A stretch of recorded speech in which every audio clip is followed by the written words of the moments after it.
Rowdy ചെക്കൻ്റെ കുറുമ്പി പെണ്ണ്. രചന ഐശ്വര്യ പ്രകാശ്. അവതരണം ഷാഹുൽ മലയിൽ. Editing Shereej Poonoor.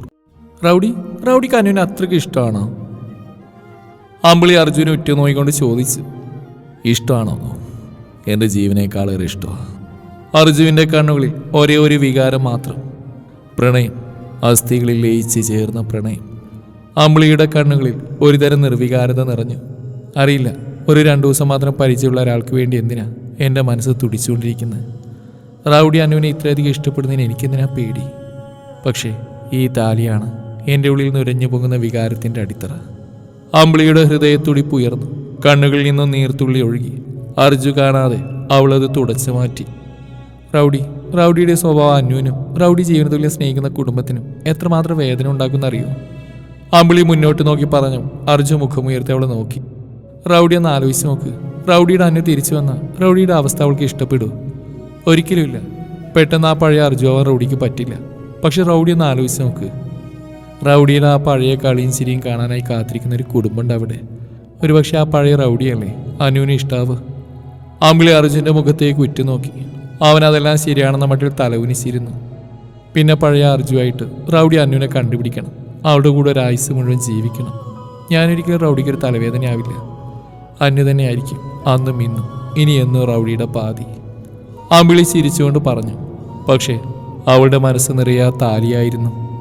Thank you so much അമ്പിളി. ഇപ്പം എനിക്കൊരു ലക്ഷ്യമുണ്ട്. മുന്നോട്ട് പോകാനുള്ള വഴി ക്ലിയറാണ്. നീ പറഞ്ഞ ശരിയാ അമ്പിളി. ഒരു ദിവസം കൊണ്ട് എനിക്ക് മാറാൻ സാധിക്കില്ല. പക്ഷേ ഞാൻ ഉറപ്പായും മാറും. എൻ്റെ കുടുംബത്തിന് വേണ്ടി, എല്ലാത്തിനും ഉപരി എൻ്റെ അന്നുവിന് വേണ്ടി. ആ വാക്കുകളിൽ അമ്പിളിയുടെ ഹൃദയം സഞ്ചരിച്ചുകൊണ്ടിരുന്നു. നീ ഉണ്ടാവില്ലേ അമ്പിളി എൻ്റെ കൂടെ, എൻ്റെ അഞ്ജുവിനെ പോലെ നല്ലൊരു ഫ്രണ്ടായി? അർജുൻ്റെ കണ്ണുകളിൽ നീർത്തിളക്കം കണ്ടതും അമ്പിളി അവൻ്റെ കയ്യിൽ കൈകോർത്തു. ഫ്രണ്ട്സ്, അമ്പിളി അർജുൻ്റെ കണ്ണിൽ നോക്കി പറഞ്ഞു. നാളെ രാവിലെ തന്നെ നമുക്ക് വീട്ടിലേക്ക് പോവാം. നീ കിടന്നു. പിന്നെ ഇപ്പം ഇങ്ങനെ സംസാരിച്ചെന്ന് വെച്ച് ഞാൻ എപ്പോഴും ഇങ്ങനെ ആയിരിക്കില്ല. എപ്പോൾ വേണമെങ്കിലും ആ പഴയ അർജുനാവാം കേട്ടോ. അർജുനൊന്ന് ചിരിച്ചുകൊണ്ട് അവിടെ നിന്ന് എണീറ്റു. അമ്പിളിയുടെ കണ്ണുകൾ നിറഞ്ഞു തുളുമ്പി. എന്തിനാ എനിക്കിതിൽ മാത്രം സങ്കടം? എനിക്കറിയാവുന്നല്ലേ, റൗഡി ഒരിക്കലും എനിക്ക് സ്വന്തമല്ല, ഒരിക്കലും സ്വന്തമാവുകയില്ല. റൗഡി അന്യൂനുള്ളതാ. അമ്പിളിയൊന്ന് ആഞ്ഞ ശ്വാസം വലിച്ചു വിട്ടു. മനസ്സ് തീർത്തും അസ്വസ്ഥമായിരുന്നു. അമ്പിളിയുടെ കൈ താലിമാലയിൽ മുറുകെ പിടിച്ചു. ഈ താലി എനിക്കൊരിക്കലും സ്വന്തമാവില്ല. അന്നു ശരിക്കും ലക്കിയാണ്. തന്നെ ഇത്രയധികം സ്നേഹിക്കുന്ന ഒരാളുടെ സ്നേഹം അവൾ അറിയുന്നില്ലല്ലോ. അവൾ എന്താണെന്നറിയാതെ, അവൾ എങ്ങനെയായിരിക്കുന്നതെന്നറിയാതെ അവളെ മാത്രം മനസ്സിലിട്ടടക്കുന്ന റൗഡി. ഒരുപക്ഷെ അവൾ തിരിച്ചു വന്ന റൗഡി അവളെ സ്നേഹം കൊണ്ട് മൂടും.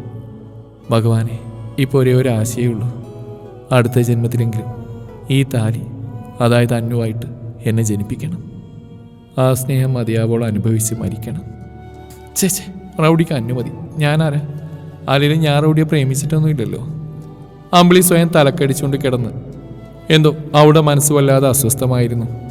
അർജു തികച്ചും ശാന്തനായിരുന്നു. അമ്പിളിയുടെ ഓരോ വാക്കുകളും അവൻ്റെ മനസ്സിലൂടെ കടന്നുപോയി. ഒരു ചെറുപുഞ്ചിരി ചുടികളിൽ നിറഞ്ഞു നിന്നു. രാത്രിയുടെ ഏകാന്തതയിൽ അന്നുവിൻ്റെ ഓർമ്മകൾ നിറഞ്ഞു നിൽക്കുകയായിരുന്നു അർജുൻ്റെ മനസ്സ്. ഒരുപക്ഷെ അവളിൽ അവളെ കണ്ടെത്തിയതുപോലെ കണ്ണുകളിൽ പ്രണയം നിറഞ്ഞു നിന്നു.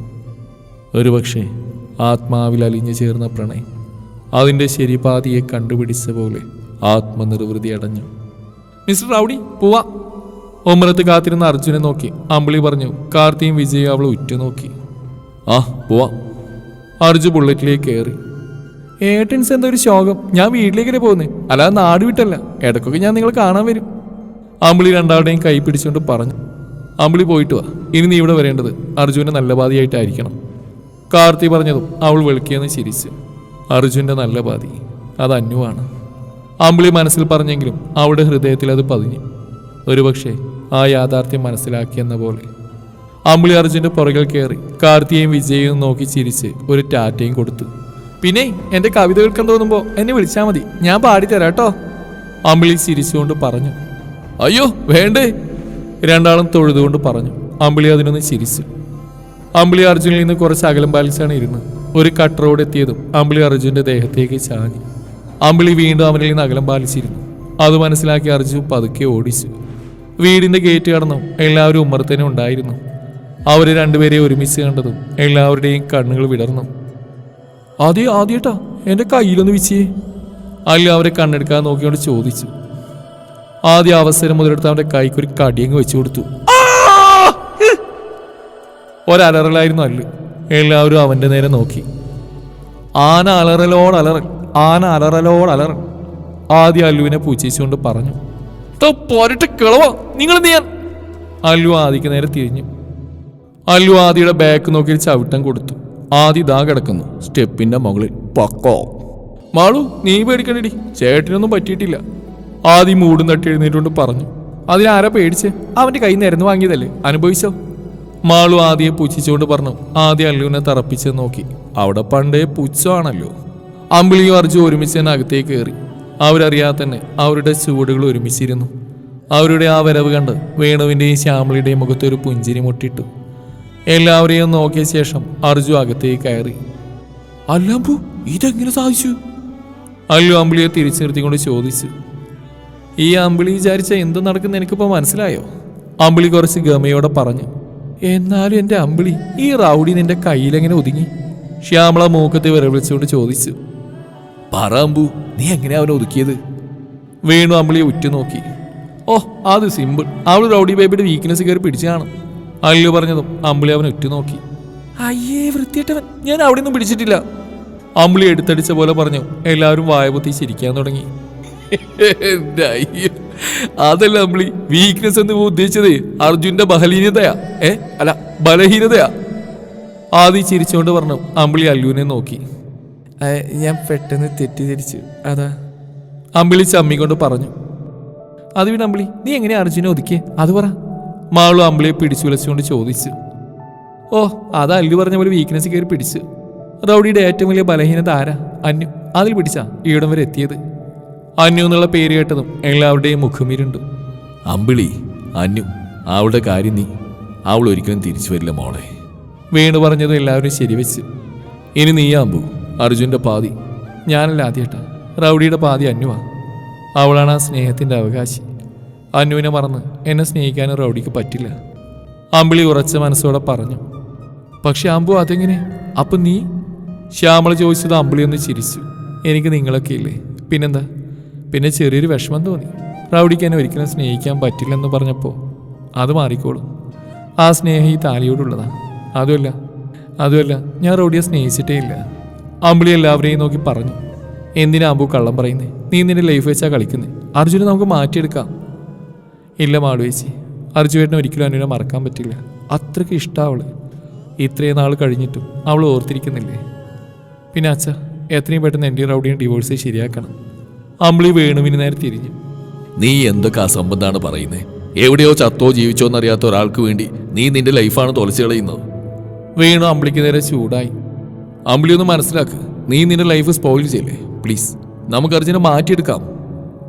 ആദി, മോളൊന്ന് ശരിക്കും ചിന്തിച്ച് നോക്ക്. ശ്യാമളയും പറഞ്ഞു. ആരും അവൾ തടയണ്ട. നമ്മളാരെയും കൂസാതെ അവളിങ്ങനെ തീരുമാനമെടുത്തെങ്കിൽ അങ്ങനെ തന്നെ നടക്കട്ടെ. അല്ലു ദേഷ്യത്തോടെ മുഖം തിരിച്ചു.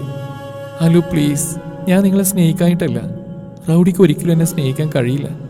കാരണം റൗഡി അനുവിനെ അത്രയ്ക്ക് ഇഷ്ടപ്പെടുന്നുണ്ട്. ഒരാളുടെ ജീവിതത്തിൽ കടിച്ചൂങ്ങി നിൽക്കുന്നത് എനിക്ക് ഇഷ്ടമല്ല. പിന്നെ റൗഡിയായിട്ട് ഡിവോഴ്സ് ചെയ്തെന്ന് കരുതി ഞാൻ നിങ്ങളെ വിട്ട് എവിടെയും പോവില്ല. അമ്പിളി ചിരിച്ചുകൊണ്ട് പറഞ്ഞു. അമ്പിളി പറഞ്ഞൊരു കാര്യമുണ്ട്. ഒരിക്കലും സ്നേഹിക്കാൻ കഴിയില്ലെന്ന് ഉറപ്പുള്ള ഒരാളുടെ കൂടെ എങ്ങനെയാ ജീവിക്കുക? ആദി ചോദിച്ചു. എങ്കിലും അങ്ങനെ ആവട്ടെ, ഒരു 5 മാസം കൂടി വെയിറ്റ് ചെയ്യുക. മ്യൂച്വൽ ഡിവോഴ്സ് പെറ്റീഷൻ ഫയൽ ചെയ്യാം. അമ്പിളി, എനിക്ക് വാക്കുതാ, ഒരിക്കലും ഞങ്ങൾ വിട്ടു പോകില്ലെന്ന്.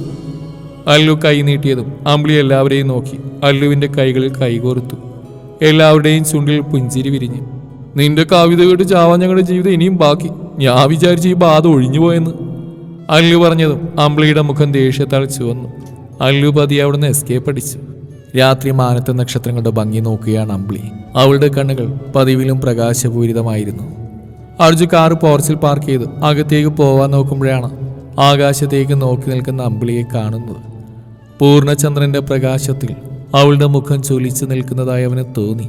കുറച്ചുനേരം അവളുടെ സൗന്ദര്യത്തിൽ അർജു ലയിച്ചു നിന്നു. പെട്ടെന്ന് എന്തോർത്ത പോലെ അർജു മുഖം തിരിച്ചു. എന്താ എനിക്ക് പറ്റുന്നേ? ഇതുവരെ അന്നുവിൽ മാത്രം ലയിച്ചു നിന്ന എൻ്റെ ഹൃദയം എന്തിനാണിപ്പോൾ അമ്പിളിക്ക് വേണ്ടി തുടിക്കുന്നത്? ഇനിയൊരു പക്ഷേ അമ്പിളിയായിരിക്കോ എൻ്റെ അന്നു? ചേച്ചേ, ഞാനെന്തൊരു വിഡ്ഢിയാ. ഇതൊക്കെ സിനിമയിലും കഥയിലും നടക്കും. ഒരിക്കലും റിയൽ ലൈഫിൽ അതിന് സ്ഥാനം ഉണ്ടാവില്ല. എൻ്റെ അന്നു ഉറപ്പായും തിരിച്ചു വരും. അവളുടെ കൂടെ ജീവിക്കാൻ പറ്റിയില്ലെങ്കിലും സാരമില്ല. ഒരു നോക്ക് കണ്ടാൽ മതി, ഈ നെഞ്ചോട് ചേർത്താൽ മതി. പിന്നെ എനിക്ക് എന്ത് തന്നെ വന്നാലും കുഴപ്പമില്ല. അർജുൻ നെഞ്ചിൽ കൈവച്ചുകൊണ്ട് പറഞ്ഞു. എന്നിട്ട് പതിയെ അമ്പിളിക്കരികിലേക്ക് നടന്നു. എന്താണോ ഇവിടെ തനിച്ച് നിൽക്കുന്നത്? അമ്പിളിക്ക് പുറകിലായി നിന്നുകൊണ്ട് അർജുൻ ചോദിച്ചു. ഏയ് ചുമ്മാ, ഈ ഉദിച്ചു നിൽക്കുന്ന പൂർണ്ണചന്ദ്രനെ കാണുമ്പോൾ ഒരു വല്ലാത്ത ഫീലാണ്. അമ്പിളിയുടെ ചുണ്ടിൽ ഒരു തരം വശ്യമായ ചിരി നിറഞ്ഞു. ആ ചിരിയിൽ തൻ്റെ ജീവനുള്ളതായി അർജുവിന് തോന്നി. അവളുടെ അടുത്ത് നിൽക്കുന്ന ഓരോ സമയവും അവൻ്റെ ഉള്ളം പിടഞ്ഞുകൊണ്ടേയിരുന്നു. മിസ്റ്റർ റൗഡി, ഞാൻ കാര്യം ചോദിച്ചാൽ സത്യം പറയൂ? അമ്പിളിയുടെ പെട്ടെന്നുള്ള ചോദ്യം കേട്ട് അർജു തലചരിച്ച് അവളെ നോക്കി. വേറൊന്നുമല്ല, ഒരാളെ കാണാതെ അയാളുടെ ശബ്ദം കേൾക്കാതെ എങ്ങനെയാ അയാളെ ഇത്രയധികം സ്നേഹിക്കുന്നത്? അമ്പിളിയുടെ ചോദ്യം കേട്ട് അർജു ആദ്യം ഒന്ന് ചിരിച്ചു. അറിയില്ല അമ്പിളി, പക്ഷേ ഒന്നറിയാം, പറിച്ചെറിയാൻ പറ്റാത്തതിലും ഭ്രാന്തമായി അവൾ എന്നിൽ വേരുറച്ച് കഴിഞ്ഞു. ഒരേ ഒരു തവണ അവളെ ഒന്ന് കണ്ടുകിട്ടിയാൽ മതിയായിരുന്നു. പിന്നെ ഞാൻ അവളെ ഇങ്ങോട്ടും വിടില്ല. അർജുവിൻ്റെ കണ്ണുകളിൽ നിരാശ പടർന്നു. അല്ല മിസ്റ്റർ റൗഡി, നിങ്ങൾ കുളിക്ക് ഒരുമിച്ചാണെന്നല്ലേ പറഞ്ഞേ? അപ്പോൾ എന്നെ തിരിച്ചു വന്നാലും നിങ്ങൾ അങ്ങനെ ആയിരിക്കുമോ? അമ്പിളി കളിയാൽ അർജുനെ നോക്കി. അർജു പെട്ടെന്ന് പറഞ്ഞു. പിന്നെയാണ് അമ്പിളി എന്താണ് ഉദ്ദേശിച്ചതെന്ന് അവന് മനസ്സിലായത്. നോക്കുമ്പോൾ മുഖം പൊത്തി ചിരിക്കുകയാണ് അമ്പിളി. അതിന് അന്നു സമ്മതിക്കുമോ? അമ്പിളി ചിരി കടിച്ചു പിടിച്ചുകൊണ്ട് ചോദിച്ചു. അവളുടെ സമ്മതം ആർക്ക് വേണം? തൂക്കിയെടുത്ത് അങ്ങ് കൊണ്ടുപോകണം. അർജു കളിയാലെ പറഞ്ഞതും അമ്പിളിയുടെ ചിരി കൂടി. ചിരിക്കുമ്പോൾ തെളിഞ്ഞു വരുന്ന അമ്പിളിയുടെ കുഞ്ഞു നുണക്കുഴി അർജു ഒരു കൗതുകത്തോടെ നോക്കി നിന്നു. അർജുൻ്റെ മനസ്സിലേക്ക് അനുവിൻ്റെ ചിരി ഓടി വന്നു. ഉണ്ടക്കവിളും ആ കവിളുകളുടെ മാറ്റ കൂട്ടാനെന്നോണം ഒരു പൊട്ടുപോലെയുള്ള നുണക്കുഴി. അർജു ഒന്ന് ചെറുതായി പുഞ്ചിരിച്ചു. അമ്പിളിയിൽ എവിടെയൊക്കെയോ അന്നു ഉള്ളതായി അവന് തോന്നി. ഹലോ റൗഡി, അനുവിനെ പിന്നോർക്കാം. ചെറിയ തോതിൽ മഞ്ഞുണ്ട്, നമുക്ക് അകത്തേക്ക് കയറിയാലോ? അമ്പിളി പറഞ്ഞതും രണ്ടാളും കൂടി അകത്തേക്ക് കയറി. എല്ലാവരും ഫുഡ് കഴിക്കാനിരുന്നു. അവർക്കൊപ്പം അർജു ഇരുന്നതോടെ എല്ലാവരുടെയും കണ്ണ് അവനിലേക്കായി. എത്ര വർഷങ്ങൾക്ക് ശേഷമല്ലേ നമ്മളെല്ലാവരും ഒരുമിച്ചിങ്ങനെ ഇരിക്കുന്നത്? അല്ലു ഒന്ന് പുഞ്ചിരിച്ചുകൊണ്ട് പറഞ്ഞു. അർജു ചെറുതായിട്ടൊന്ന് അവനെ നോക്കി ചിരിച്ചു. അമ്മ, റൗഡി ബേബിച്ചിരിക്കുന്നു! അല്ലു കിടന്ന് ചാടി. പിന്നെയാണ് താൻ എന്താണ് വിളിച്ചെന്ന് അല്ലുവിന് ഓടിയത്. അവനൊന്ന് പാളി അർജുനെ നോക്കി. അവിടെ ഫുൾ കലിപ്പാണ്. അർജു ദേഷ്യത്തോടെ എണീറ്റ് പോയി. സമാധാനമല്ലോ അവൻ എഴുന്നേൽപ്പിച്ചപ്പോ. ആദ്യ ദേഷ്യത്തോടെ അല്ലുവിന് നേരെ ചാടി. ഇതെന്ത് കൂത്ത്? അറിയാതിന്റെ വാഴിന്ന് വീണതാ. ഞാൻ മാത്രം വിളിക്കുമ്പോഴേ പ്രശ്നമുള്ളൂ, അമ്പിളി വിളിക്കാറില്ലേ? അല്ലു കൊച്ചുകുട്ടികളെ പോലെ പറഞ്ഞു. അവളൊരു മയത്തിലൊക്കെ വിളിക്കുക, നീയോ കിടന്ന് കാറുകയല്ലേ? അവന്റെ മൂടിടയ്ക്കിടെ ചേഞ്ച് ആവും. വീണ് പറഞ്ഞതും അമ്പിളി എഴുന്നേറ്റ് അവനെ വിളിക്കാനായി മേലേക്ക് നടന്നു. അമ്പിളി, അവന് ദേഷ്യം വന്നാൽ മുമ്പും പിമ്പും നോക്കില്ല, പറഞ്ഞേക്കാം. വീണു വിളിച്ചു പറഞ്ഞു. അത് ഞാൻ മാനേജ് ചെയ്തോളാം അച്ഛാ. അമ്പിളി റൂം ലക്ഷ്യമാക്കി നടന്നു. റൗഡി! അമ്പിളി വിളിച്ചും കാണുന്നത് ദേഷ്യത്തിൽ നിൽക്കുന്ന അർജുനെയാണ്. അവൻ അവൾക്ക് നേരെ പാഞ്ഞെടുത്തു. തുടരും ഈ കഥയുടെ ബാക്കി ഭാഗം നാളെ ഇതേ സമയം.